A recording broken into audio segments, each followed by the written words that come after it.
ಎಲ್ಲರಿಗೂ ನಮಸ್ಕಾರಗಳು. ನಾನು ಡಾಕ್ಟರ್ ಗಂಗಾಧರ ಹಿರೇಮಠ್, ಸಹ ಪ್ರಾಧ್ಯಾಪಕರು, ಸಮಾಜಶಾಸ್ತ್ರ ವಿಭಾಗ, ಸರ್ಕಾರಿ ಪ್ರಥಮ ದರ್ಜೆ ಮಹಿಳಾ ಕಾಲೇಜು, ದಾವಣಗೆರೆ. ಇಂದು ತಮ್ಮ ಜೊತೆ ಸಮಾಜಶಾಸ್ತ್ರ ವಿಷಯದ ಅಧ್ಯಯನದಲ್ಲಿ ಸಂಶೋಧನಾ ವಿಧಾನಶಾಸ್ತ್ರ ಅನ್ನುವಂಥ ಪತ್ರಿಕೆ ಸಮಾಜಶಾಸ್ತ್ರ ಅಧ್ಯಯನದ ಜೊತೆಗೆ ಎಲ್ಲ ಅಧ್ಯಯನಗಳಲ್ಲಿ ಅಂದರೆ ಕಲಾ, ವಾಣಿಜ್ಯ ಮತ್ತು ವಿಜ್ಞಾನ ವಿಭಾಗಗಳಲ್ಲಿ ಅಧ್ಯಯನಕ್ಕಿರುವಂಥ ಒಂದು ಪ್ರಮುಖವಾದಂಥ ಪತ್ರಿಕೆ ಅನ್ನುವಂಥದ್ದು.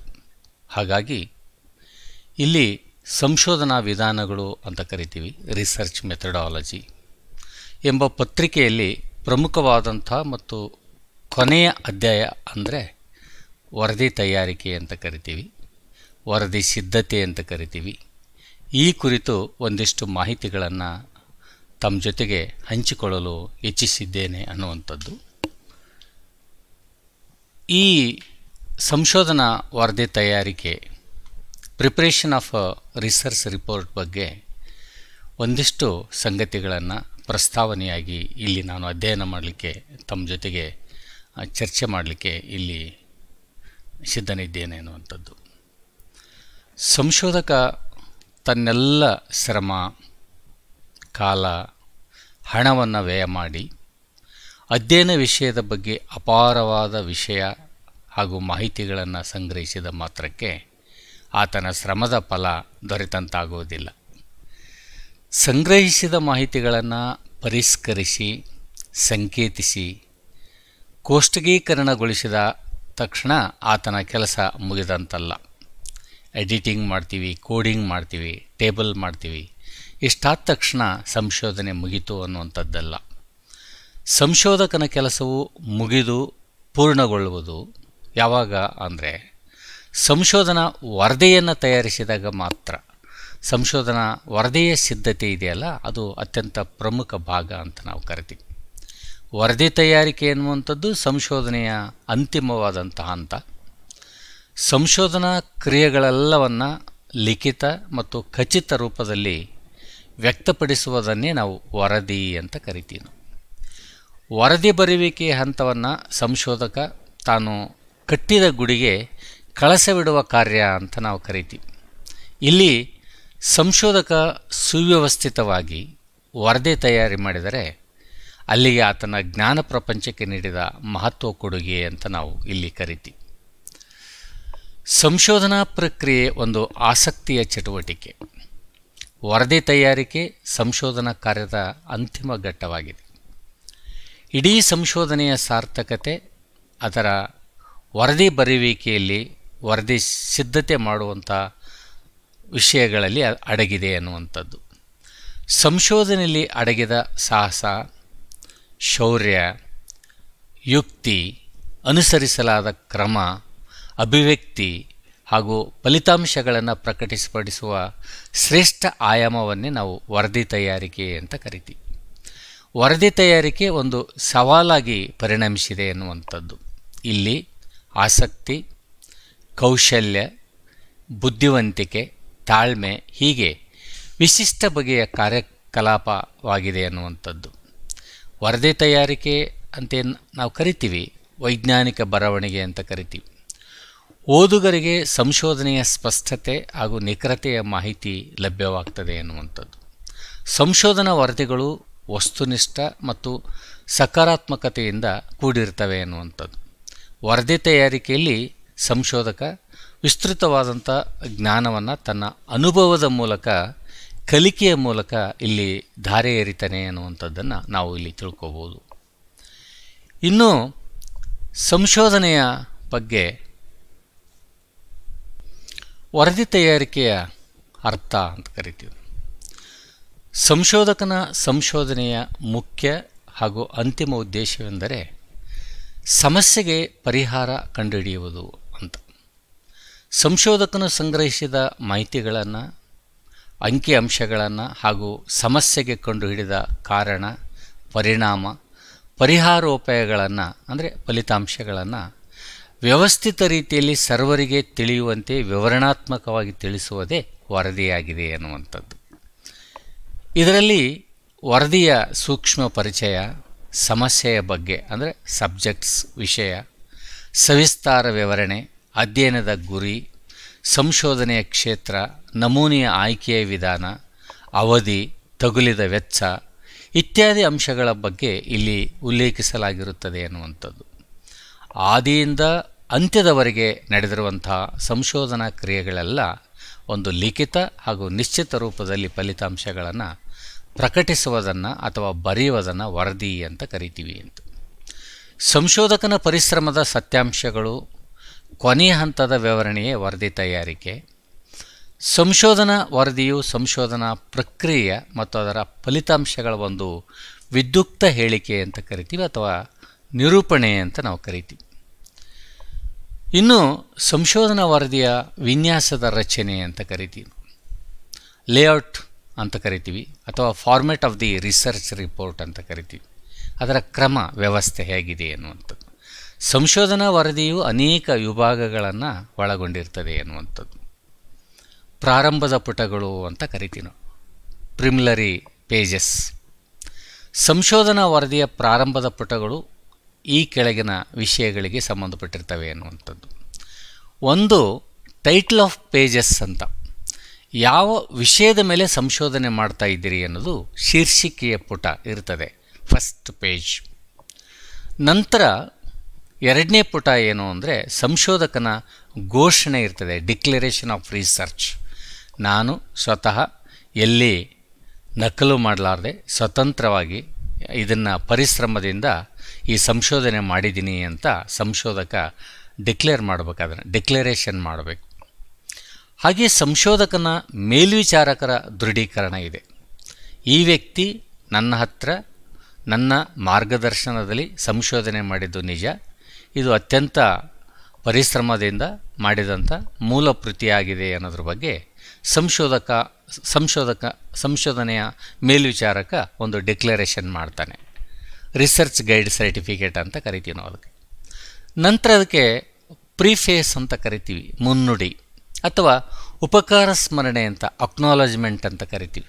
ಸಂಶೋಧನೆ ಮಾಡುವಾಗ ಯಾರ್ಯಾರ್ದು ಉಪಕಾರಗಳನ್ನು ತಗೊಂಡಿದ್ದೀವಿ, ಯಾರು ನಮಗೆ ಸಹಾಯ ಮಾಡಿದ್ದಾರೆ ಅಂಥವರನ್ನು ಅವರಿಗೆ ಥ್ಯಾಂಕ್ಸ್ ಹೇಳುವಂಥ, ಅವರ ಸ್ಮರಣೆ ಮಾಡುವಂಥ ಒಂದು ಪುಟ ಇಲ್ಲಿ ಇದಾಗಿರ್ತದೆ ಅನ್ನುವಂಥದ್ದು. ಒಳಪುಟಗಳ ಪಟ್ಟಿ ಇರ್ತದೆ, ಟೇಬಲ್ ಆಫ್ ಕಾಂಟೆಂಟ್ ಇರ್ತದೆ. ಒಟ್ಟು ಟೇಬಲ್ಗಳನ್ನು ಸಂಶೋಧನೆಯಲ್ಲಿ ಎಷ್ಟು ಬಳಸಿದ್ದೀರಿ ಅನ್ನೋದು ಒಂದು ಲಿಸ್ಟ್ ಆಫ್ ಟೇಬಲನ್ನು ನಾವು ಇಲ್ಲಿ ಮಾಡ್ತೀವಿ. ಹಾಗೆ ಕೋಷ್ಟಕಗಳ ಪಟ್ಟಿ ಅಂತ ಕರಿತೀವಿ ನಾವು, list of tables. Table of content ಇರುತ್ತೆ, ಯಾವ ಕಾಂಟೆಂಟ್ ಮೇಲೆ ಟೇಬಲ್ಗಳಿದ್ದಾವೆ ಅನ್ನುವಂಥದ್ದು. ನಂತರ ಲಿಸ್ಟ್ ಆಫ್ ಟೇಬಲ್ಸ್ಗಳಿರ್ತವೆ, ಗ್ರಾಫ್ಸ್ಗಳಿರ್ತವೆ, ನಕ್ಷೆಗಳಿರ್ತವೆ ಮತ್ತು ಚಾರ್ಟ್ಸ್ ಇರ್ತವೆ, ಪಟ್ಟಿಗಳಿರ್ತವೆ. ಅಲ್ಲಿ ಸಾರಾಂಶ ಇರ್ತದೆ, ಅವುಗಳ ಸಾರಾಂಶ ಕೂಡ ಇಲ್ಲಿ ಅಡಗಿರ್ತದೆ ಅನ್ನುವಂಥದ್ದು. ನಂತರ ವರದಿಯ ಮೂಲ ಗ್ರಂಥಪಾಠ ಅಂತ ಕರಿತೀವಿ ನಾವು, body of text of the report ಅಂತ ಕರಿತೀವಿ. ವರದಿಯ ಮುಖ್ಯ ಭಾಗವು ಅನೇಕ ಅಧ್ಯಾಯಗಳನ್ನು ಅದು ಒಳಗೊಂಡಿರ್ತದೆ ಅನ್ನುವಂಥದ್ದು. ಅಧ್ಯಾಯ 1ರಲ್ಲಿ ಇಂಟ್ರಡಕ್ಷನ್ ಇರ್ತದೆ, ಪ್ರವೇಶ ಅಥವಾ ಪ್ರಸ್ತಾವನೆ ಅಥವಾ ಪರಿಚಯ ಅಂತ ಕರಿತೀವಿ. ವಿಷಯದ ಸೈದ್ಧಾಂತಿಕ ಹಿನ್ನೆಲೆ ಇರ್ತದೆ, theoretical background of the report ಇರ್ತದೆ. ಸ್ಟೇಟ್ಮೆಂಟ್ ಆಫ್ ದಿ ಪ್ರಾಬ್ಲಮ್ ಇರುತ್ತೆ, ಇನ್ನು ಸಮಸ್ಯೆಯ ನಿರೂಪಣೆ ಇರುತ್ತೆ. ನಂತರ ರಿವ್ಯೂ ಆಫ್ ಲಿಟ್ರೇಚರ್ ಅಂತ ಕರಿತೀವಿ, ಸಾಹಿತ್ಯ ವಿಮರ್ಶೆ. The scope of the present study ಅಂತ ಕರಿತೀವಿ, ಪ್ರಸ್ತುತ ಅಧ್ಯಯನದ ವ್ಯಾಪ್ತಿಯನ್ನು ನಾವು ಇಲ್ಲಿ ಹೇಳಿರ್ತೀವಿ. ಅಬ್ಜೆಕ್ಟಿವ್ಸ್ ಆಫ್ ದಿ ಸ್ಟಡಿ ಅಂತ ಕರಿತೀವಿ, ಅಧ್ಯಯನದ ಧ್ಯೇಯೋದ್ದೇಶಗಳೇನಿದ್ದಾವೆ ಅನ್ನೋದನ್ನು ಇಲ್ಲಿ ಹೇಳಿರ್ತೀವಿ. ಹೈಪೋಥೆಸಿಸ್ ಇರುತ್ತೆ, ಮುಖ್ಯವಾಗಿ ಪರೀಕ್ಷಿಸಬೇಕಾಗಿರುವಂಥ ಆಧಾರ ಕಲ್ಪನೆಗಳು ಅಂತ ಕರಿತೀವಿ, ಊಹೆ ಅಂತ ಕರಿತೀವಿ. ಡೆಫಿನೇಷನ್ ಆಫ್ ದಿ ಕಾನ್ಸೆಪ್ಟ್ಸ್ ಇರ್ತೀವಿ, ಅನೇಕ ಪರಿಕಲ್ಪನೆಗಳನ್ನು ಇಲ್ಲಿ ಬಳಸಿರ್ತೀವಿ. ಆ ಪರಿಕಲ್ಪನೆಗಳ ವಿವರಣೆಯನ್ನು ಕೂಡ ನಾವಿಲ್ಲಿ ತಿಳಿಸಬೇಕಾದಂಥ ಅನಿವಾರ್ಯತೆ ಇರ್ತದೆ ಎನ್ನುವಂಥದ್ದು. ಇನ್ನು ಅಧ್ಯಾಯ 2ರಲ್ಲಿ ಅಧ್ಯಯನದ ಯೋಜನೆ ಇರುತ್ತೆ, ಅದಕ್ಕೆ ಡಿಸೈನ್ ಅಂತ ಕರಿತೀವಿ, ಡಿಸೈನ್ ಆಫ್ ದಿ ಸ್ಟಡಿ ಅಂತ ಕರಿತೀವಿ. ಅಧ್ಯಯನಕ್ಕೆ ಅಳವಡಿಸಲಾದ ವಿಧಾನಶಾಸ್ತ್ರ ಇರುತ್ತೆ, ಇಲ್ಲಿ ಮೆಥಡಾಲಜಿ ಇರುತ್ತೆ. ಯಾವ ಮೆಥಡಾಲಜಿಯನ್ನು ನಮ್ಮ ಸಂಶೋಧನೆಯಲ್ಲಿ ಅಳವಡಿಸ್ಕೊಂಡಿವಿ ಅನ್ನೋದನ್ನು ಇಲ್ಲಿ ಹೇಳಬೇಕಾಗ್ತದೆ. ಸೋರ್ಸ್ ಆಫ್ ಫಂಡ್ ಅಂತ ಕರಿತೀವಿ ನಾವು, ದತ್ತಾಂಶದ ಮೂಲಗಳು ಯಾವುವು. ಹಿಂದಿನ ಕ್ಲಾಸ್ನಲ್ಲಿ ನಾವು ಚರ್ಚೆ ಮಾಡಿದ್ವಲ್ಲ, ಪ್ರೈಮರಿ ಡೇಟನೋ ಸೆಕೆಂಡ್ರಿ ಡೇಟನೋ, ಸೋರ್ಸಸ್ ಯಾವುದು ಅಂತ ಹೇಳಬೇಕಾಗ್ತದೆ. ಶಾಂಪ್ಲಿಂಗ್ ಪ್ಲ್ಯಾನ್ ಇರ್ತದೆ, ಯಾವ ಶಾಂಪ್ಲಿಂಗನ್ನು ಇಲ್ಲಿ ಬಳಸಿಕೊಂಡಿದ್ದೀರಿ ಅನ್ನೋದು. ನಂಬರ್ ಆಫ್ ಶಾಂಪ್ಲಿಂಗ್ ಇವೆ ರಿಸರ್ಚ್ನಲ್ಲಿ, ಅದರಲ್ಲಿ ನೀವು ಯಾವ ಶಾಂಪ್ಲಿಂಗನ್ನು ಬಳಸ್ಕೊಂಡಿದ್ದೀರಿ ಅನ್ನುವಂಥ ಮಾದರಿ ವಿಧಾನವನ್ನು ಹೇಳಬೇಕಾಗ್ತದೆ. ಡೇಟಾ ಕಲೆಕ್ಷನ್ ಇನ್ಸ್ಟ್ರೂಮೆಂಟ್ಸ್ ಅಂತ ಕರಿತೀವಿ. ದತ್ತಾಂಶ ಸಂಗ್ರಹಣೆಗೆ ಯಾವ ಸಾಧನಗಳನ್ನು ಬಳಸಿದ್ದೀರಿ ಅನ್ನುವಂಥದ್ದು. ಹಾಗೆ ಫೀಲ್ಡ್ ವರ್ಕ್, ಎಷ್ಟು ಹಳ್ಳಿಗಳಿಗೆ ಹೋಗಿದ್ದೀರಿ, ಎಷ್ಟು ನಗರಗಳಿಗೆ ಹೋಗಿದ್ದೀರಿ ಅನ್ನುವಂಥ ಮಾಹಿತಿಯನ್ನು ಡಿಟೇಲಾಗಿ ಇಲ್ಲಿ ಕೊಡಬೇಕಾಗ್ತದೆ. ದತ್ತಾಂಶಗಳ ಪ್ರತಿಪಾದನೆ ಮತ್ತು ವಿಶ್ಲೇಷಣೆ ಯೋಜನೆ ಇರುತ್ತೆ. ಡೇಟಾ ಅನಾಲಿಸಿಸ್ ಮಾಡುವಂಥದ್ದು ಇಲ್ಲಿರ್ತದೆ. ವರದಿಯ ಒಂದು ಸ್ಥೂಲ ನೋಟ ಅಂತ ಕರಿತೀವಿ, on overview of the report ಅಂತ ಕರಿತೀವಿ. ಲಿಮಿಟೇಷನ್ ಆಫ್ ದಿ ಸ್ಟಡಿ ಅಂತ ಕರಿತೀವಿ. ಅಧ್ಯಯನದ ಇತಿಮಿತಿಗಳನ್ನು ಕೂಡ ನಾವು ಇಲ್ಲಿ ಹೇಳಬೇಕಾಗ್ತದೆ ಅನ್ನುವಂಥದ್ದು. ನೆಕ್ಸ್ಟು ರಿಸಲ್ಟ್ ಆ್ಯಂಡ್ ಫೈಂಡಿಂಗ್ಸ್ ಇರ್ತದೆ, ಫಲಿತಾಂಶಗಳು ಇರ್ತವೆ, ನಿರ್ಣಯಗಳಿರ್ತವೆ, ಅಧ್ಯಯನದಲ್ಲಿ ಕಂಡುಬರುವಂಥ ಪ್ರಮುಖ ವಿಷಯಗಳು, ಮೆಥಡಾಲಜಿ ಇರುತ್ತೆ, ಇಲ್ಲಿ ಚರ್ಚೆ ಇರ್ತವೆ, ಫಲಿತಾಂಶಗಳು ರಿಸಲ್ಟ್ಸ್ ಇರ್ತವೆ ಅನ್ನುವಂಥದ್ದು. ನಂತರ ಸಮ್ಮರಿ ಆ್ಯಂಡ್ ರೆಕಮೆಂಡೇಷನ್ಸ್ ಇರ್ತವೆ, ಸಾರಾಂಶ ಇರುತ್ತೆ ಮತ್ತು ಶಿಫಾರಸುಗಳಿರ್ತವೆ, ರೆಕಮೆಂಡೇಷನ್ ಅನ್ನುವಂಥದ್ದು. ಸಂಪೂರ್ಣ ವರದಿಯ ಸಾರಾಂಶ ಇರುತ್ತೆ, ಇಲ್ಲಿ ಸಲಹೆಗಳಿರ್ತವೆ ಮತ್ತು ಶಿಫಾರಸುಗಳು ಇರ್ತವೆ ಅನ್ನುವಂಥದ್ದು. ಪ್ರಿಮಿಲರಿ ಪೇಜಸ್ನಲ್ಲಿ ಗ್ರಂಥಸೂಚಿ ಇರುತ್ತೆ, ಅನುಬಂಧಗಳಿರ್ತವೆ, ದತ್ತಾಂಶ ಸಂಗ್ರಹಣೆಗೆ ಸಾಧನದ ಪ್ರತಿಗಳಿರ್ತವೆ, ಮಾದರಿ ರಚನೆ ಯೋಜನೆಯ ತಾಂತ್ರಿಕ ವಿವರಗಳಿರ್ತವೆ. ಇಲ್ಲಿ ವರದಿಯಲ್ಲಿ ಬಳಸಲಾಗಿರುವಂಥ ಹೊಸ ಪರಿಭಾಷೆಗಳ ಸಂಗ್ರಹ ಕೋಶ ಇರುತ್ತೆ, ಗ್ಲಾಸರಿ ಅಂತ ಕರಿತೀವಿ. ಹೊಸ ಶಬ್ದಗಳನ್ನು ಇಲ್ಲಿ ಬಳಕೆ ಮಾಡಿದರೆ ಅದನ್ನು ಇಲ್ಲಿ ಪರಿಭಾಷೆಗಳ ಸಂಗ್ರಹ ಕೋಶ ಅಂತ ನಾವು ಕರಿತೀವಿ. ಇನ್ನು ಸಂಶೋಧನಾ ವರದಿ ಬರವಣಿಗೆಯಲ್ಲಿ ಪ್ರಮುಖ ತತ್ವಗಳು ಅಂತ ಕರಿತೀವಿ ನಾವು. ರಿಪೋರ್ಟ್ ರೈಟಿಂಗ್ನಲ್ಲಿ ಇಂಪಾರ್ಟೆಂಟ್ ಪ್ರಿನ್ಸಿಪಲ್ಸ್ಗಳು ಯಾವುವು ಅನ್ನೋದನ್ನು ಇಲ್ಲಿ ಹೇಳಬೇಕಾಗ್ತದೆ. ಆರ್ಗನೈಸೇಷನ್ ಆಫ್ ದಿ ರಿಪೋರ್ಟ್ ಅಂತ ಕರಿತೀವಿ, ವರದಿಯನ್ನು ಯಾವ ರೀತಿ ಸಂಘಟನೆ ಮಾಡಿದ್ದೀವಿ ಎನ್ನುವಂಥದ್ದು. ವರದಿಯ ಶೈಲಿ ಭಾಳ ಪ್ರಮುಖವಾಗಿರ್ತದೆ ಇಲ್ಲಿ. ಅದು ಕಠಿಣವಾಗಿದೆಯೋ ಸರಳವಾಗಿದೆಯೋ ಯಾವ ರೀತಿ ಶೈಲಿ ಅನ್ನೋದನ್ನು ತಿಳಿಸ್ಬೇಕಾಗ್ತದೆ. ಅಕ್ಯುರಸಿ ಅಂತ ಕರಿತೀವಿ, ನಿಖರತೆಯಿಂದ ಕೂಡಿರಬೇಕು ವರದಿ ತಯಾರಿಕೆ. ವರದಿ ತಯಾರಿಕೆಯಲ್ಲಿ ಕ್ಲಾರಿಟಿ ಭಾಳ ಮುಖ್ಯ, ಸ್ಪಷ್ಟತೆ ಭಾಳ ಮುಖ್ಯ. ಸುಸಂಬದ್ಧತೆ ಅಂತ ಕರಿತೀವಿ ಅಥವಾ ತಾರ್ಕಿಕ ಹೊಂದಾಣಿಕೆ ಅಂತ ಕರಿತೀವಿ. ಇನ್ನು ವ್ಯಾಕರಣ ಭಾಳ ಇಂಪಾರ್ಟೆಂಟ್, ಇಲ್ಲಿ ಗ್ರಾಮರು. ಕೊಟೇಷನ್ಸ್ ಭಾಳ ಇಂಪಾರ್ಟೆಂಟ್, ಉದ್ಗೃತ ಭಾಗಗಳು ಅಂತ ಕರಿತೀವಿ. ಫುಟ್ ನೋಟ್, ಪ್ರತಿ ಪುಟದ ಕೆಳಗಡೆನೂ ಫುಟ್ ನೋಟ್ ಆಗ್ಬೋದು ಅಥವಾ ಒಂದು ಚಾಪ್ಟರ್ ನಂತರ ಕೊನೆಯ ಭಾಗದಲ್ಲಿ ಫುಟ್ ನೋಟು ಆಗ್ಬೋದು. ಅಂದರೆ ನಮ್ಮ ಸಂಶೋಧನೆಗೆ ಯಾವ್ಯಾವ ಗ್ರಂಥಗಳನ್ನು ನಾವು ಲೇಖನಗಳನ್ನು ಮಾಹಿತಿಗಳನ್ನು ಪಡ್ಕೊಂಡಿವಿ ಅನ್ನೋದ್ರ ಬಗ್ಗೆ ನಾವು ಫುಟ್ ನೋಟನ್ನು ಇಲ್ಲಿ ಹಾಕಬೇಕಾಗ್ತದೆ. ಇನ್ನು ರೆಫರೆನ್ಸ್ ಬುಕ್ಸು ಕಂಪಲ್ಸರಿ ಆಗಬೇಕಾಗ್ತದೆ. ಸಂಶೋಧನೆಯಲ್ಲಿ ಯಾವ್ಯಾವ ಗ್ರಂಥಗಳನ್ನು ಇಲ್ಲಿ ನಾವು ಪರಾಮರ್ಶೆ ಮಾಡಿದ್ದೀವಿ ಅನ್ನೋದು ಇಲ್ಲಿ ಆಗಬೇಕಾಗ್ತದೆ. ಸಂಶೋಧನಾ ವರದಿಯ ಸ್ವರೂಪ ಅಂದರೆ ರೂಪರೇಷ, nature outline of the research report ಅಂತ ಕರಿತೀವಿ. ಈಗಾಗಲೇ ನಾವು ಹೇಳಿದಾಗೆ ಪ್ರಸ್ತಾವನೆ ಇರುತ್ತೆ, ಸಮೀಕ್ಷೆಯ ಅಥವಾ ಸಂಶೋಧನೆಯ ಮಹತ್ವ ಇರುತ್ತೆ, ಸಮೀಕ್ಷೆ ಅಥವಾ ಸಂಶೋಧನೆಯ ಸ್ಥಳದ ಪರಿಚಯ ಇರುತ್ತೆ, ವ್ಯಕ್ತಿಗಳ ಸೂಕ್ಷ್ಮ ಪರಿಚಯ ಇರುತ್ತೆ, ಇಲ್ಲಿ ಕೃತಜ್ಞತೆ ವ್ಯಕ್ತಪಡಿಸುವಿಕೆ ಇರುತ್ತೆ, ಸಮಸ್ಯೆಯ ಬಗ್ಗೆ ವಿವರಣೆಗಳಿರ್ತವೆ, ಎಕ್ಸ್ಪ್ಲನೇಷನ್ ಅಬೌಟ್ ದಿ ಪ್ರಾಬ್ಲಮ್ಸ್ ಇರ್ತದೆ, ಸಮಸ್ಯೆಗಳ ಬಗ್ಗೆ ವಿವರಣೆ ಇರುತ್ತೆ, ಸಮಸ್ಯೆಗಳ ಮಹತ್ವ ಇರುತ್ತೆ, ಸಮಸ್ಯೆ ಆಯ್ಕೆಗೆ ಕಾರಣ ಏನು ಅನ್ನೋದ್ರ ಬಗ್ಗೆ ಹೇಳುತ್ತೆ, ಆ ಟಾಪಿಕನ್ನು ನಾವು ಯಾಕೆ ತಗೊಂಡಿವಿ ಅಂತ ಅಲ್ಲಿ ಹೇಳಬೇಕಾಗ್ತದೆ. ಸಮಸ್ಯೆಯ ಸಮೀಕ್ಷೆಯ ವಿಶ್ಲೇಷಣೆ ಇರುತ್ತೆ, ವಿಶೇಷತೆ ಇರುತ್ತೆ, ಅಲ್ಲಿ ಸಮಸ್ಯೆಯ ದೃಷ್ಟಿಕೋನಗಳು ಕೂಡ ಅಲ್ಲಿ ಇರ್ತವೆ ಅನ್ನುವಂಥದ್ದು. ಇನ್ನು ಅಧ್ಯಯನದ ಗುರಿಗಳ ಸ್ಪಷ್ಟನೆ, ಪರ್ಪೋಸ್ ಆಫ್ ದಿ ಸ್ಟಡಿ, ಸಂಶೋಧನೆ ಅಥವಾ ಸಮೀಕ್ಷೆಯ ವಿಷಯ ಇರುತ್ತೆ, ಇಲ್ಲಿ ಟಾಪಿಕ್ ಇರುತ್ತೆ, ಸ್ಕೋಪ್ ಆಫ್ ದಿ ಸ್ಟಡಿ ಅಂತ ಹೇಳ್ತೀವಿ ನಾವು, ಅಧ್ಯಯನದ ಕ್ಷೇತ್ರ, ಮೆಥಡ್ಸ್ ಆಫ್ ದಿ ಸ್ಟಡಿ, ಅಧ್ಯಯನದ ವಿಧಾನಗಳು ಇರ್ತವೆ, ಪಿರಿಯಡ್ ಇರ್ತದೆ, ಸಮೀಕ್ಷೆ ಅಥವಾ ಸಂಶೋಧನೆಯ ಅವಧಿ, ಎಷ್ಟು ಅವಧಿಯನ್ನು ನಾವು ಪಡ್ಕೊಂಡಿದ್ದೀವಿ ಇಲ್ಲಿ ಅನ್ನುವಂಥದ್ದು, ಎಕ್ಸ್ಪೆಂಡಿಚರ್ ಇರುತ್ತೆ. ಸಾಮಾನ್ಯವಾಗಿ ರಿಪೋರ್ಟ್ ರೈಟಿಂಗ್ನಲ್ಲಿ ಎಕ್ಸ್ಪೆಂಡಿಚರ್ ಮೆನ್ಷನ್ ಮಾಡೋದಿಲ್ಲ, ಒಂದು ಪ್ರೊಸೀಜರ್ ಇರುತ್ತೆ ಅಷ್ಟೇ. ಸೆಲೆಕ್ಷನ್ ಆಫ್ ದಿ ಶಾಂಪ್ಲಿಂಗ್ ಇರುತ್ತೆ, ಯಾವ ಶಾಂಪ್ಲಿಂಗನ್ನು ನಾವು ಬಳಸ್ಕೊಂಡಿದ್ದೀವಿ ಅನ್ನುವಂಥದ್ದು, ಮಾದರಿ ಆಯ್ಕೆ ಅಂತ ಕರಿತೀವಿ. ಮಾಹಿತಿಗಳ ವಿಶ್ಲೇಷಣೆ ಮತ್ತು ರೂಪಿಸುವಿಕೆ ಇರುತ್ತೆ, analysis and formulation of data ಅಂತ ಕರಿತೀವಿ ನಾವು. ಸಂಸ್ಥೆಗಳ ಬಗ್ಗೆ ವಿವರಣೆ ಇರುತ್ತೆ, ಡಿಸ್ಕ್ರಿಪ್ಷನ್ ಅಬೌಟ್ ದಿ ಇನ್ಸ್ಟಿಟ್ಯೂಷನ್ ಇರುತ್ತೆ, ಇಲ್ಲಿ ಯಶಸ್ಸಿನ ಇತಿಮಿತಿಗಳಿರುತ್ತೆ, ಲಿಮಿಟೇಷನ್ಸ್ ಇರ್ತವೆ, ಆ್ಯಂಡ್ ಸಜೆಷನ್ಸ್ ಕೂಡ ಇಲ್ಲಿ ನಾವು ಮೆನ್ಷನ್ ಮಾಡ್ತೀವಿ ಅನ್ನುವಂಥದ್ದು. ಇನ್ನು ರೈಟಿಂಗ್ ಬಗ್ಗೆ ಸಂಶೋಧಕನು ಸಾಮಾನ್ಯವಾಗಿ ಮಾಹಿತಿಗಳನ್ನು 3 ರೂಪಗಳಲ್ಲಿ ತಿಳಿಸ್ತಾನೆ. ಒಂದು ಪಠ್ಯ ರೂಪ ಅಂತ ಕರಿತೀವಿ, ಇನ್ನೊಂದು ಟೇಬಲ್ ರೂಪ ಅಂತ ಕರಿತೀವಿ, ಇನ್ನೊಂದು ಗ್ರಾಫ್ ರೂಪ ಅಂತ ಕರಿತೀವಿ. ಇಲ್ಲಿ ಟೆಕ್ಸ್ಚುವಲ್ ಫಾರ್ಮ್ ಅಂತ ಕರಿತೀವಿ, ಪಠ್ಯರೂಪ ಅಂತ ಕರಿತೀವಿ. ಪಠ್ಯರೂಪದಲ್ಲಿ ವಾಸ್ತವಾಂಶಗಳನ್ನು ವಿವರಣಾತ್ಮಕವಾಗಿ ಬರಿಬೇಕು ಅನ್ನುವಂಥದ್ದು. ಇನ್ನು ಟೇಬಲ್ ಫಾರ್ಮ್ನಲ್ಲಿ ಫಾರ್ಮಲ್ ಆ್ಯಂಡ್ ಇನ್ಫಾರ್ಮಲ್ ಅಂತ ಕರಿತೀವಿ.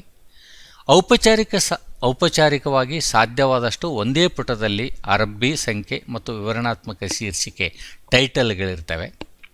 ಅನೌಪಚಾರಿಕ ಅಂದರೆ ಇನ್ಫಾರ್ಮಲ್ ಪಠ್ಯ ವಿಷಯಗಳು ಒಟ್ಟಿಗೆ ಕ್ರೋಢೀಕರಿಸಲ್ಪಟ್ಟಿರ್ತವೆ. ಇಲ್ಲಿ ಸಂಖ್ಯೆಗಳಾಗಲಿ ಶೀರ್ಷಿಕೆಗಳಾಗಲಿ ಇರೋದಿಲ್ಲ ಅನ್ನುವಂಥದ್ದು.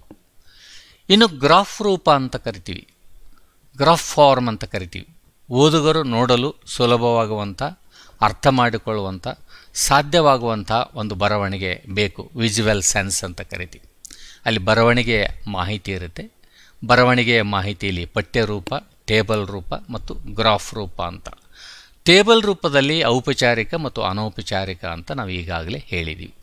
ಔಪಚಾರಿಕದಲ್ಲಿ ಅರಬ್ಬಿ ಸಂಖ್ಯೆಗಳನ್ನು ಬಳಸ್ತೀವಿ, ವಿವರಣಾತ್ಮಕ ಶೀರ್ಷಿಕೆಗಳನ್ನು ಬಳಸ್ತೀವಿ. ಅನೌಪಚಾರಿಕ ಟೇಬಲ್ಗಳಲ್ಲಿ ಪಠ್ಯ ವಿಷಯಗಳಿರ್ತವೆ, ಸಂಖ್ಯೆ, ಶೀರ್ಷಿಕೆ. ಇಲ್ಲಿ 6ರಿಂದ 8 ಲೈನ್ಗಳನ್ನು ಒಳಗೊಂಡಿದ್ದರೆ ಸಾಕು ಅನ್ನುವಂಥದ್ದು. ಇನ್ನು ಸಂಶೋಧನಾ ವರದಿ ಬರೆಯುವಾಗ ಗಮನಿಸಬೇಕಾದಂಥ ಅಂಶಗಳು ಯಾವುವು, ಉತ್ತಮ ವರದಿಯ ಲಕ್ಷಣಗಳಾವುವು ಅಂತ ನಾವು ಇಲ್ಲಿ ತುಂಬ ಆದ್ಯತೆಯನ್ನು ಕೊಡ್ತೀವಿ. ನಾವು precautions to be undertaken while writing good reports are characteristics ಅಂತ ಕರಿತೀವಿ. ಸಂಶೋಧನಾ ವರದಿಯು ಗಾತ್ರ ಸೂಕ್ತವಾಗಿರಬೇಕು. ಸಂಶೋಧನೆ ಮಾಡ್ತೀನಿ ಅಂತ ನಾನು ಸಾವಿರಾರು ಪುಟಗಳನ್ನು ಬರೆದ್ರೆ ಅದನ್ನು ಟೈಪಿಂಗು, ಬೈಂಡಿಂಗು ತುಂಬ ಕಷ್ಟ ಆಗುತ್ತೆ. ಇಲ್ಲ ಸಂಕ್ಷಿಪ್ತ ವರದಿಯಾಗಿದ್ದರೂ ಕೂಡ ತುಂಬ ಕಷ್ಟ ಆಗುತ್ತೆ. ವಿದೇಶಗಳಲ್ಲಿ ಜಾಸ್ತಿ ಪುಟಗಳಿಗೆ ಆದ್ಯತೆ ಇಲ್ಲ, ಅಲ್ಲಿ ತುಂಬ ಕಡಿಮೆ ಇದೆ. ಆದರೆ ಭಾರತೀಯ ನೆಲೆಗಟ್ಟಿನಲ್ಲಿ ಅದು ತುಂಬ ಪುಟಗಳ ಸಂಖ್ಯೆ ಜಾಸ್ತಿ ಆಗಿರಬಾರ್ದು, ಕಡಿಮೆ ಆಗಿರ್ಬೋದು. ಲಿಮಿಟೇಷನ್ ಇಷ್ಟು ಪುಟ ಇರಬೇಕು, ಒಂದು 100-120 ಪುಟಕ್ಕಿಂತ ಜಾಸ್ತಿ ಇರಬೇಕು, ಒಂದು 300 ಪುಟದ ಒಳಗಡೆ ಇರಬೇಕು. ಹೀಗೆಲ್ಲ ಒಂದು ಪೇಜ್ ಲಿಮಿಟೇಷನನ್ನು ನಾವು ಹಾಕ್ಕೊಂಡಿದ್ದೀವಿ ಇಲ್ಲಿ. ನಂತರ research report should be appreciate in page sizes ಇರಬೇಕು ಅನ್ನುವಂಥದ್ದು. ಸಂಶೋಧನಾ ವರದಿ ಆಕರ್ಷಕವಾಗಿರಬೇಕು. Research report should be attractive. ಅದನ್ನು ನೋಡಿದರೆ, ರಿಪೋರ್ಟ್ ರೈಟಿಂಗ್ ನೋಡಿದರೆ ಓದಬೇಕು ಅನ್ನುವಂಥ ಭಾವನೆ ಬರಬೇಕು. ಆ ರೀತಿ ಅದು ಆಕರ್ಷಕವಾಗಿರಬೇಕು ಅನ್ನುವಂಥದ್ದು. ಅದಕ್ಕೆಲ್ಲ ಪೇಂಟು ಕಲರ್ ಕೊಡಿಸ್ಬೇಕು ಅಂತಲ್ಲ, ವಿಷಯ ವಿವರಣೆಗಳು, ಅದರಲ್ಲಿರುವಂಥ ಗ್ರಾಫ್ಗಳು, ಟೇಬಲ್ಗಳು ತುಂಬ ಅಟ್ರಾಕ್ಟಿವ್ ಆಗಿರಬೇಕು ಅನ್ನುವಂಥದ್ದು ಇದರ ತಾತ್ಪರ್ಯ. ವರದಿಯು ಅಮೂರ್ತ, ಅನಾವಶ್ಯಕ ತಾಂತ್ರಿಕ ಪದಗಳನ್ನು ಹೊಂದಿರಬಾರ್ದು. ರಿಸರ್ಚ್ ರಿಪೋರ್ಟ್ ಏನಿದೆ should be avoid abstract terms and technical ಅಂಶಗಳನ್ನು ಅದು ಹೊಂದಿರಬಾರ್ದು ಅನ್ನುವಂಥದ್ದು. ಸಂಶೋಧನಾ ವರದಿಯು ಸ್ಪಷ್ಟವಾಗಿರಬೇಕು, ಎಲ್ಲರಿಗೆ ಅರ್ಥ ಆಗಬೇಕದು. ಯಾರಿಗೂ ಅರ್ಥ ಆಗಲಿಲ್ಲ ಅಂತಂದರೆ ಆ ಸಂಶೋಧನೆ ವರದಿಗೆ ಅಷ್ಟೊಂದು ಮೌಲ್ಯ ಬರೋದಿಲ್ಲ ಅನ್ನುವಂಥದ್ದು. Research report should B objectives ಆಗಿರಬೇಕು ಅದು ಅನ್ನುವಂಥದ್ದು. ವರದಿಯನ್ನು ಸರಳ ಭಾಷೆಯಲ್ಲಿ ಓದುಗರಿಗೆ ತಿಳಿಯುವಂತೆ ಬರೀಬೇಕು ಅನ್ನುವಂಥದ್ದು, ತುಂಬ ತಿಳಿಯುವಂತೆ ಅದು ಇರಬೇಕು ಅನ್ನುವಂಥದ್ದು. Report should in simple language. ತುಂಬ ಕಠಿಣವಾದ ಪದಗಳನ್ನು ಬಳಸಿ ಯಾರಿಗೂ, ಜನಸಾಮಾನ್ಯರಿಗೂ ಆ ಶಬ್ದಗಳನ್ನು ತಿಳಿಯಲಾರದೆ ಅವರು ಡಿಕ್ಷನರಿಗಳನ್ನು ನೋಡ್ಕೊಂಡು ಕೂಡುವಂಥ ಪರಿಸ್ಥಿತಿ ಬರಬಾರ್ದು. ಸರಳ ಭಾಷೆಯಲ್ಲಿ ಓದುಗರಿಗೆ ತಿಳಿಯುವಂತೆ ಬರೀಬೇಕು ರಿಪೋರ್ಟ್ ರೈಟಿಂಗ್ ಅನ್ನುವಂಥದ್ದು. ಸಂಖ್ಯಾಶಾಸ್ತ್ರೀಯ ಪಟ್ಟಿಗಳು, ರೇಖಾಚಿತ್ರಗಳನ್ನು ಅಲ್ಲಿ ಉಪಯೋಗಿಸಬೇಕು. ಇಲ್ಲಿ ಸ್ಟ್ಯಾಟಿಸ್ಟಿಕಲ್ ಟಾಸ್ಕ್ ಆ್ಯಂಡ್ ಗ್ರಾಫ್ಸ್ ಡಯಾಗ್ರಾಮ್ಸ್ನಿಂದ ಆಕರ್ಷಣೆ ಬರುತ್ತೆ. 10 ಪುಟಗಳ ವಿವರಣೆಯನ್ನು ಒಂದು ಪಟ್ಟಿ ಅಥವಾ ರೇಖಾಚಿತ್ರಗಳು ನಮಗೆ ತಿಳಿಸ್ತವೆ ಅನ್ನುವಂಥದ್ದು. ಸಂಶೋಧನಾ ವರದಿ ವ್ಯಾಕರಣ ದೋಷದಿಂದ ಮುಕ್ತವಾಗಿರಬೇಕು. The reports must be free from grammatical mistakes or errors. ತುಂಬ ಎರರ್ಸ್ಗಳಿದ್ದರೆ ಓದುಗರಿಗೆ ಅದು ಸರಿ ಅನಿಸೋದಿಲ್ಲ. ಇಲ್ಲಿ ತುಂಬ ಬುದ್ಧಿವಂತಿಕೆ ಸಂಶೋಧಕ ಬಳಸಿ ಆ ವ್ಯಾಕರಣ ದೋಷದಿಂದ ಮುಕ್ತವಾಗಿ ರಿಪೋರ್ಟ್ ರೈಟಿಂಗನ್ನು ಬರೀಬೇಕು ಅನ್ನುವಂಥದ್ದು.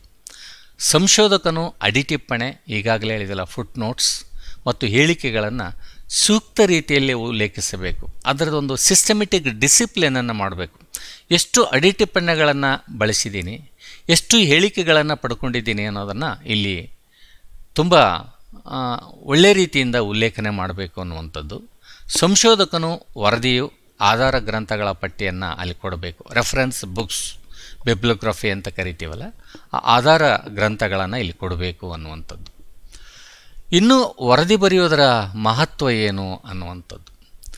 ವರದಿಯು ವಾಸ್ತವಿಕ ಮತ್ತು ಶಾಶ್ವತ ಸ್ವರೂಪದ ಮಾಹಿತಿಯನ್ನು ನೀಡ್ತಾ ಇರ್ತದೆ. ಯಾವಾಗಲೂ report gives reliable permanent information. ಅದು ಯಾವಾಗಲೂ ಪರ್ಮನೆಂಟ್ ಆಗಿರ್ತದೆ ಮತ್ತು ಶಾಶ್ವತ ಸ್ವರೂಪದ ಮಾಹಿತಿಯನ್ನು ಇರ್ತದೆ. ನಾವು ವಿಶ್ವವಿದ್ಯಾಲಯಕ್ಕೂ ಸರ್ಕಾರಕ್ಕೂ ಒಂದು ರಿಪೋರ್ಟ್ ಕೊಟ್ಬಿಟ್ರೆ ಅದು ಅಷ್ಟಕ್ಕೆ ಮುಗಿತಂತಲ್ಲ. ಅದು 25 ವರ್ಷನೋ 50 ವರ್ಷಕ್ಕೆ ಆ ರಿಪೋರ್ಟಿನ ಬಗ್ಗೆ ಚರ್ಚೆ ಆಗ್ಬೋದು. ಅದು ಮತ್ತೆ ನೋಡುವಂಥ ಪರಿಸ್ಥಿತಿ ಬರ್ಬೋದು. ಈಗ ಅನೇಕ ವರದಿಗಳನ್ನು ನಾವು ನೋಡ್ತೀವಿ. ಮಂಡಲ್ ಕಮಿಷನ್ ಇರ್ಬೋದು, ಮತ್ತು ಯಾವುದು ಕಮಿಷನನ್ನು ಮಿಲ್ಲರ್ ಕಮಿಟಿ ನೋಡಿ ಅವ್ರು ಏನು ಕೊಟ್ಟಿದ್ರು ಈ ರಿಪೋರ್ಟು ಅನ್ನೋದು ಭಾಳ ಮುಖ್ಯ ಆಗಿರ್ತದೆ. ಹೀಗಾಗಿ ವರದಿ ಯಾವಾಗಲೂ ಶಾಶ್ವತವಾಗಿರ್ತದೆ, ಶಾಶ್ವತ ಸ್ವರೂಪವನ್ನು ಅದು ಪಡ್ಕೊಂಡಿರ್ತದೆ ಅನ್ನುವಂಥದ್ದು ಅದರ ಮಹತ್ವ ಇರ್ತದೆ ಅಂತ. ಸಂಶೋಧನಾ ವರದಿಗಳು ಪ್ರಸ್ತುತ ಸಮಸ್ಯೆಗಳಿಗೆ ಉತ್ತರ ನೀಡ್ತವೆ ಅನ್ನುವಂಥದ್ದು. ಪ್ರಸ್ತುತ ಯಾವ ಸಂಗತಿಗಳ ಬಗ್ಗೆ ನಾವು ಸಂಶೋಧನೆ ಮಾಡಿದ್ದೀವಿ, ಆ ಸಂಗತಿಗಳಿಗೆ ಒಂದು ಪರಿಹಾರೋಪಾಯಗಳನ್ನು, ಅದಕ್ಕೆ ಉತ್ತರವನ್ನು ಕಂಡುಕೊಡುವಂಥ ರೀತಿಯಲ್ಲಿ ಆ ರಿಪೋರ್ಟ್ ರೈಟಿಂಗ್ಸ್ಗಳಿರಬೇಕು ಅನ್ನುವಂಥದ್ದು. ಸಮಸ್ಯೆಗೆ ಇನ್ನಷ್ಟು ಸಮಸ್ಯೆಯನ್ನು ಸೃಷ್ಟಿ ಮಾಡುವಂತೆ ನಮ್ಮ ಅಧ್ಯಯನದ ಸಂಶೋಧನೆಯ ವರದಿ ಇರಬಾರ್ದು ಅನ್ನುವಂಥದ್ದು. ರಿಪೋರ್ಟ್ ಸಾಲ್ವ್ ಕರೆಂಟ್ ಪ್ರಾಬ್ಲಮ್ಸ್ ಅಂತ ಕರಿತೀವಿ. ವರದಿ ತಯಾರಿಕೆಯು ತೀರ್ಮಾನ ತೆಗೆದುಕೊಳ್ಳುವುದಕ್ಕೆ ಮತ್ತು ಯೋಜನೆಗಳಿಗೆ ಅದು ಸಹಕರಿಸ್ತದೆ. ಸರ್ಕಾರ ಆಗಿರ್ಬೋದು, ಸಂಘ ಸಂಸ್ಥೆಗಳಾಗಿರ್ಬೋದು, ಯಾವುದೇ ಒಂದು ಸಮಸ್ಯೆಯನ್ನು ಬಗೆಹರಿಸಬೇಕಾದ್ರೆ ಆ ರಿಸರ್ಚ್ ರಿಪೋರ್ಟು ಅಲ್ಲಿ ಪೂರಕ ಆಗಬೇಕು. ಒಂದು ಯೋಜನೆಯನ್ನು ರೂಪಿಸುವಾಗ, ಒಂದು ಡಿಸಿಷನನ್ನು ತಗೊಳ್ಳುವಾಗ ಅದು ಹೆಲ್ಪ್ಫುಲ್ ಆಗಬೇಕು ಅನ್ನುವಂಥದ್ದು. Report facilities discussion making the planning ಅಂತ ಕರಿತೀವಿ ನಾವು. ಸಂಶೋಧನಾ ಕಾರ್ಯ ಸಫಲವಾಗುವುದೇ ವರದಿ ತಯಾರಿಕೆಯ ನಂತರ. ಸಂಶೋಧನೆ ಯಾವಾಗ ಯಶಸ್ವಿ ಆಗ್ತದೆ ಅಂದರೆ ರಿಪೋರ್ಟ್ ಕೊಟ್ಟ ತಕ್ಷಣ ಅದು ಯಶಸ್ವಿ ಆಗ್ತದೆ ಅಂತ. ರಿಪೋರ್ಟನ್ನೇ ಸಿದ್ಧಗೊಳಿಸಲಿಲ್ಲ ಅಂದರೆ ಸಂಶೋಧನೆ ಕಾರ್ಯ ಎಷ್ಟೇ ಪರಿಶ್ರಮದಿಂದ ಮಾಡಿದರೂ ಕೂಡ ಅದು ಯಶಸ್ವಿ ಆಗೋದಿಲ್ಲ ಅನ್ನುವಂಥದ್ದು. ಸಂಶೋಧನಾ ವರದಿ ಸಂಶೋಧನೆಯ ಗುಣಮಟ್ಟವನ್ನು ನಿರ್ಧರಿಸುವ ಸಾಧನದಂತೆ ಅದು ಕಾರ್ಯನಿರ್ವಹಿಸ್ತದೆ. ಸಂಶೋಧನಾ ವರದಿ ಏನಿದೆಯಲ್ಲ, ಆ ವರದಿಯನ್ನು ನೋಡಿದರೆ ಸಂಶೋಧನೆಯ ಗುಣಮಟ್ಟ ಹೇಗಿದೆ ಅನ್ನುವಂಥದ್ದನ್ನು ನಮಗೆ ತಿಳಿದು ಬರ್ತದೆ ಅನ್ನುವಂಥದ್ದು. ಸಂಶೋಧನಾ ವರದಿಯ ಕ್ರೋಢೀಕೃತ ಮತ್ತು ತಾಜಾ ಮಾಹಿತಿಯನ್ನು ಸಂಬಂಧಪಟ್ಟವರಿಗೆ ಅದು ನೀಡ್ತದೆ. Reports give the consolidated uploaded information ಅಂತ ಕರಿತೀವಿ. ಯಾವಾಗಲೂ ಅದು ಒಳ್ಳೆ ತಾಜಾ ಮಾಹಿತಿಯನ್ನು ಕೊಡ್ತಾ ಇರ್ತದೆ. ಒಂದು ಹಳೇ ಸಂದರ್ಭಗಳನ್ನು ಹೇಳೋದಿಲ್ಲ, ವಾಸ್ತವಿಕ ಪ್ರಸ್ತುತ ಸಂಗತಿಗಳಿಗೆ ಅದು ಸ್ಪಂದಿಸ್ತಾ ಇರ್ತದೆ ರಿಪೋರ್ಟ್ ರೈಟಿಂಗ್ ಅನ್ನುವಂಥದ್ದು. ಇನ್ನು ಸಂಶೋಧನಾ ವರದಿಯ ಪ್ರಕಾರಗಳು ಅಂತ ಕರಿತೀವಿ ನಾವು. ಟೈಪ್ಸ್ ಆಫ್ ರಿಸರ್ಚ್ ರಿಪೋರ್ಟ್ಸ್ ಅಂತ ಕರಿತೀವಿ.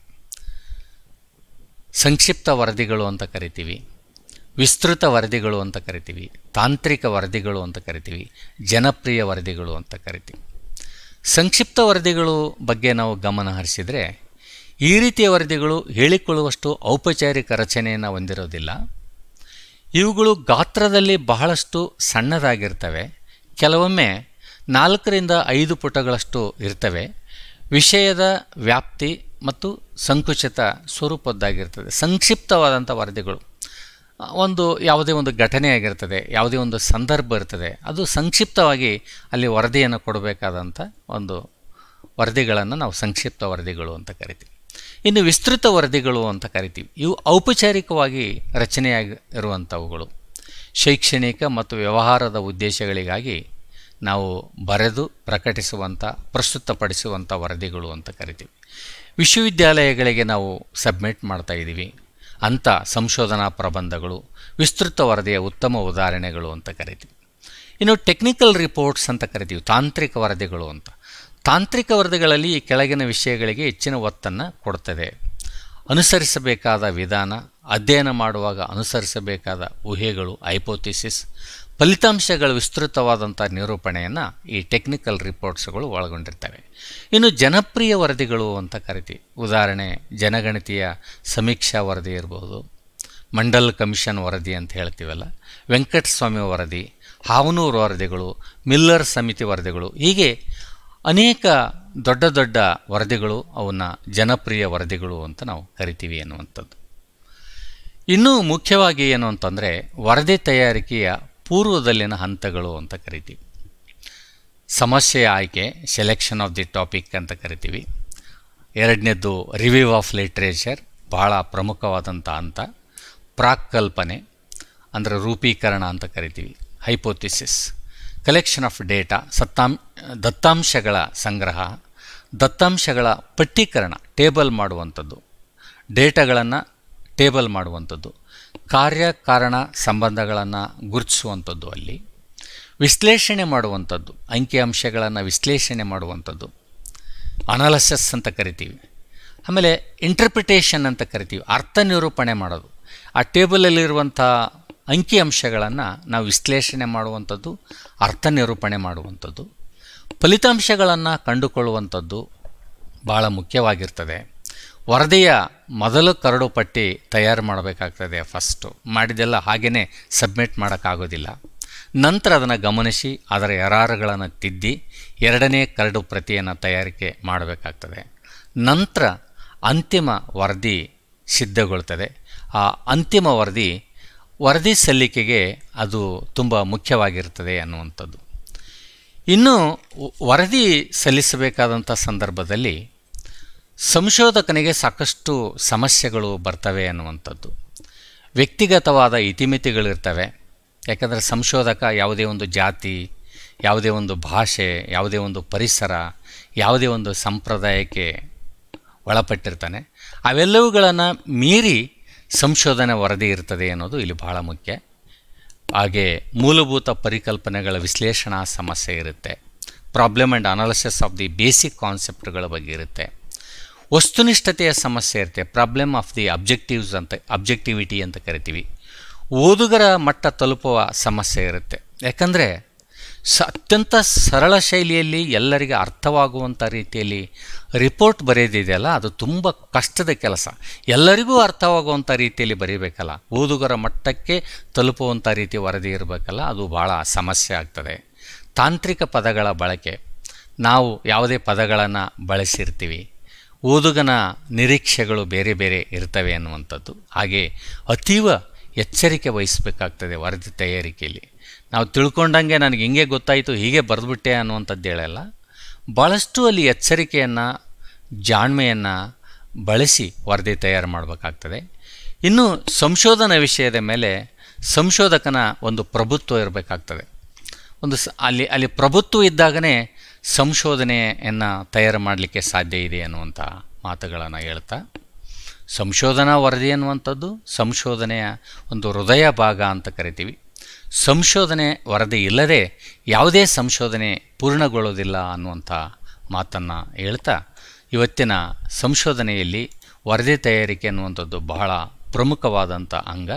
ವರದಿ ತಯಾರಿಕೆಗೇ ತುಂಬ ಬೆಲೆ ಇದೆ. ಸಂಶೋಧನೆಗಿಂತ ವರದಿ ತಯಾರಿಕೆ ಹೆಚ್ಚು ಮೌಲ್ಯವನ್ನು ಅದು ಒಳಗೊಂಡಿರ್ತದೆ ಅನ್ನುವಂಥ ಮಾತನ್ನು ಹೇಳ್ತಾ, ಸಂಶೋಧನಾ ವಿಧಾನಶಾಸ್ತ್ರದಲ್ಲಿ ಕೊನೆಯ ಅಧ್ಯಾಯ ರಿಪೋರ್ಟ್ ರೈಟಿಂಗ್ ಬಗ್ಗೆ ಒಂದಿಷ್ಟು ವಿಚಾರಗಳನ್ನು ತಮ್ಮ ಜೊತೆಗೆ ಹಂಚಿಕೊಂಡಿದ್ದೀನಿ. ತಮ್ಮೆಲ್ಲರಿಗೂ ನಮಸ್ಕಾರಗಳನ್ನು ಹೇಳ್ತಾ ಇವತ್ತಿನ ನನ್ನ ವಿಚಾರಗಳನ್ನು ಮುಗಿಸ್ತಾ ಇದ್ದೀನಿ. ಎಲ್ಲರಿಗೂ ನಮಸ್ಕಾರಗಳು.